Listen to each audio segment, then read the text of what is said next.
nígbà tí wọ́n pe àwọn ẹlẹ́rìí wọlé wọ́n jẹ́wọ́ pé Ifágbàmílà ti ń pín owó àti ìlérí ipò fún àwọn ènìyàn kí wọ́n lè dá ìjà sílẹ̀ nínú ìlú. Gbogbo ilé ìgbìmọ̀ dákẹ́. Olórí ìjọ àgùdà Emmanuel Ogunṣakin sọ pé ẹni tí ó bá gbin ìwà burúkú òun náà ni yóò ká èso rẹ̀.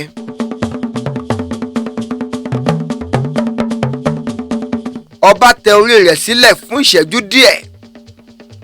Ó mọ̀ pé òun fúnra rẹ̀ ti ṣe àwọn ìpinnu tí kò tọ́.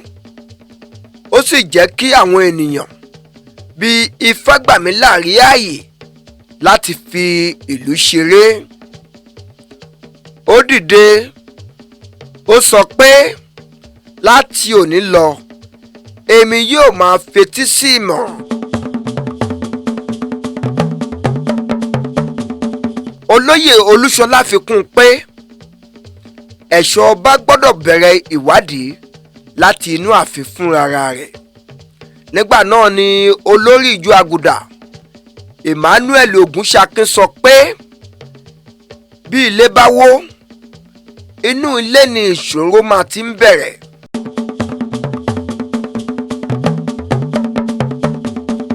Lẹ́yìn ìpàdé náà Àrẹ̀mú Adésínà rí ìwé kan tí a fi sí ẹnu ọ̀nà yàrá rẹ̀. Kò sí orúkọ ẹni tí ó kọ nínú ìwé náà. Wọ́n kọ ìwé náà pé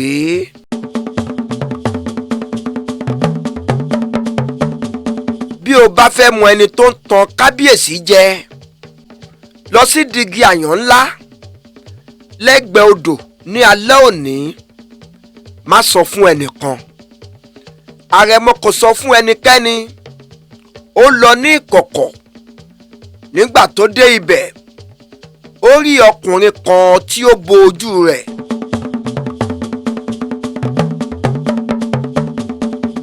Ọ̀rọ̀ tó bá wà nílẹ̀ ọjọ́ rẹ̀ á dé. Àṣírí tó bá farapamọ́ òwúrọ̀ ọjọ́ àṣì. Bí òjò ṣe ń rọ̀, bí àrà ṣe ń sán, bí mọ̀nàmọ́ná ṣe ń tàn, bẹ́ẹ̀ náà ni òtítọ́ yóò hàn. Ohun tí a fi pamọ́ sínú àpótí, ohun tí a bò mọ́lẹ̀, ohun tá a ró máṣọ, lónìí gbogbo rẹ̀ yóò hàn. Irọ́ lè sáré ṣùgbọ́n òtítọ́ ní ẹsẹ̀ tó lágbára jù lọ. Ẹni tó mọ̀ kó gbọ́, ẹni tó gbọ́ kó fiyè sí. Nítorí níbi tí ọgbọ́n bá ti ń sọ̀rọ̀ àṣírí kì í pẹ́ títí. Ọgbọ́n ọlọ́gbọ́n. Ilé tí ọgbọ́n ti ń jókòó, ilé tí òtítọ́ ti ń jáde síta. Ẹ̀yin olólùfẹ́ wa ṣé ẹ ti ṣe tán? Ẹ ṣí etí yín, ẹ ṣí ọkàn yín pẹ̀lú, nítorí òtítọ́ yóò hàn. Òtítọ́ yóò hàn. Mo ní òtítọ́ yóò hàn. Ọgbọ́n ọlọ́gbọ́n episode 2 òtítọ́ yóò hàn.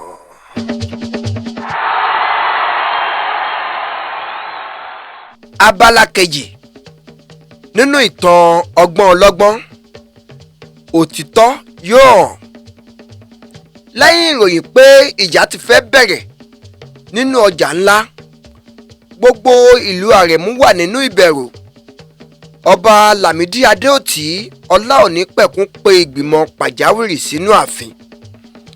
Olóyè kò ṣeé forí sọ, olóyè Olúṣọlá, olóyè Fátúnmiṣe, ìyálóde Abọ́sẹ̀dé, olùṣọ́ ìjọ àgùdà Emmanuel Ogunṣakin, Ṣéhù Abdulkabiru Kọ́láwọlé àti olórí Fadérẹrà wà níbẹ̀.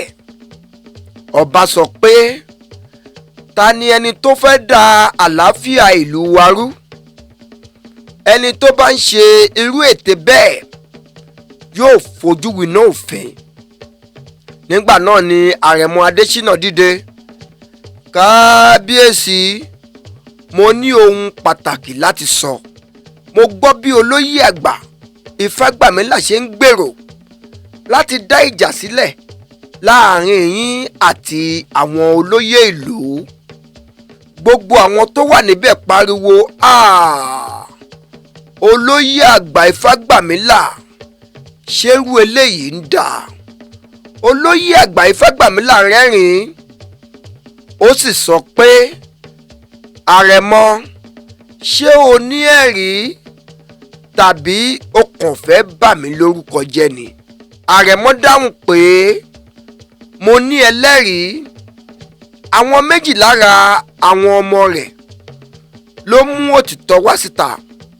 Nígbà tí wọ́n pe àwọn ẹlẹ́rìí wọlé, wọ́n jẹ́wọ́ pé Ifágbàmílà ti ń pín owó àti ìlérí ipò fún àwọn ènìyàn kí wọ́n lè dá ìjà sílẹ̀ nínú ìlú. Gbogbo ilé ìgbìmọ̀ dákẹ́.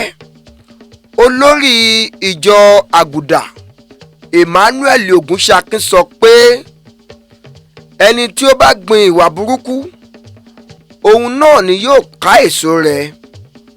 Àlàáfíà ló yẹ ká gbéga. Shehu Abdulkabiru Kọ́láwọlé fi kún un pé olórí rere kì í fi ìbínú ṣèdájọ́, kí á jẹ́ kí òtítọ́ àti òdodo sọ̀rọ̀. Ọba tẹ orí rẹ̀ sílẹ̀ fún ìṣẹ́jú díẹ̀. Ó mọ̀ pé òun fúnra rẹ̀ ti ṣe àwọn ìpinnu tí kò tọ́.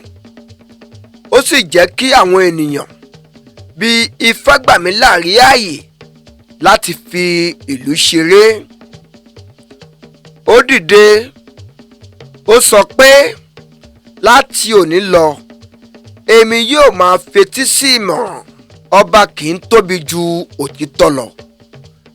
Ó pa á láṣẹ pé kí wọ́n mú olóyè àgbà Ifágbàmílà sínú àtìmọ́lé títí ìgbìmọ̀ àwọn àgbà yóò fi ṣe ìdájọ́ rẹ̀. Ṣùgbọ́n bí àwọn olùṣọ́ ṣe fẹ́ mú, Ifágbàmílà rẹ́rìn-ín, ó sì sọ pé ẹ rò pé ẹ ti ṣẹ́gun mi, ẹ kò tí ì mọ ẹni tó dúró lẹ́yìn mi. Lójijì gbogbo àtùpà ààfin kú, òkùnkùn bo ilẹ̀.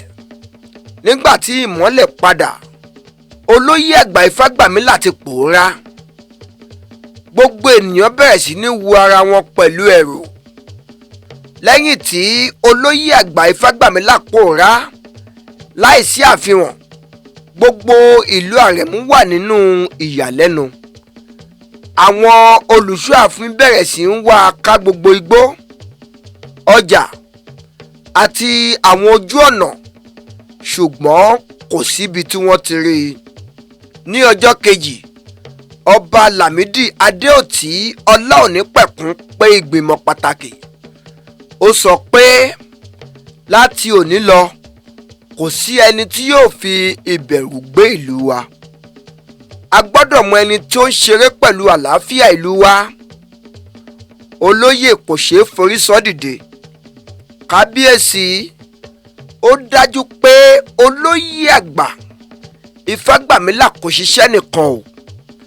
Ẹnìkan wà láàfin tó ń fún ní ìròyìn. Gbogbo ilé ìgbìmọ̀ dákẹ́. Olóyè Olúṣọlá fi kún un pé ẹ̀ṣọ́ ọba gbọ́dọ̀ bẹ̀rẹ̀ ìwádìí láti inú ààfin fúnra rẹ̀.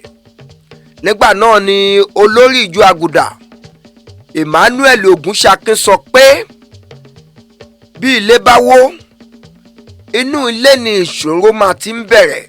Kí gbogbo wa ṣọ́ra ká sì má ṣe dá aláìlẹ́bi lẹ́bi o. Shehu Abdulkabiru Kọ́láwọlé sọ pé òtítọ́ kì í pamọ́ títí láé, ọjọ́ kan ni yóò yọ síta. Lẹ́yìn ìpàdé náà, Àrẹ̀mú Adésínà rí ìwé kan tí a fi sí ẹnu ọ̀nà yàrá rẹ̀. Kò sí orúkọ ẹni tí ó kọ nínú ìwé náà. Wọ́n kọ ìwé náà pé bí o bá fẹ́ mọ ẹni tó ń tan kábíyèsí jẹ, lọ sí dígí àyàn ńlá lẹ́gbẹ̀ẹ́ odò ní alẹ́ òní. Má sọ fún ẹnìkan. Àrẹ̀mọ kò sọ fún ẹnikẹ́ni. ó lọ ní ìkọ̀kọ̀. Nígbà tó dé ibẹ̀, ó rí ọkùnrin kan tí ó bo ojú rẹ̀. Ọkùnrin náà sọ pé Ifágbàmílà kì í ṣe olórí gidi.